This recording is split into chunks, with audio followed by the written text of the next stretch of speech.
Kia ora, my name's Jarrod Kerr, Chief Economist of Kiwibank.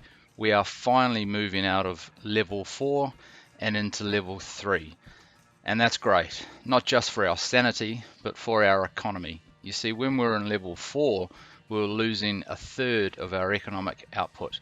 As we move into level 3, more firms go back to work and we lose about 20 to 25% of our output, although we believe it might be as low as 15%. More firms going back to work, more activity. Good news is some construction companies will get back out there, and hopefully we will see some of these roads being finished off while there's no traffic on them. But while we're in level 3, we need to make it work. We need to get ourselves down to level 2. When we're in level 2, our economic output is only constrained by about 5 to 10%. Again, more firms going back to work. And then we need to get down to level 1. What's important about being in level 2, level 1, is that the government can start thinking about ways to boost demand rather than just save the economy. We can actually start thinking about the recovery. And the May budget will be important for that. It could be a recovery budget. They've got to think of ways to boost demand, but also help the supply side of the economy, make sure businesses are still intact. What else is important? Well, the Reserve Bank today announced that it is considering relaxing the LVR restrictions, loan to value ratios. That's important for banks. That means that we can be a little bit more relaxed with our lending going forward.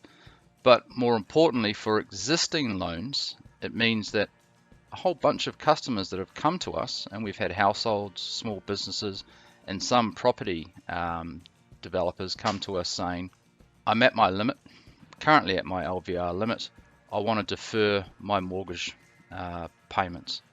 In doing so, I'm going to creep over my LVR restrictions. Well, if the Reserve Bank listens to those requests and relaxes that, then that means that we can get more people onto these mortgage deferrals and help them through this lockdown period. Now, in other interesting developments, we've seen oil prices drop off a cliff.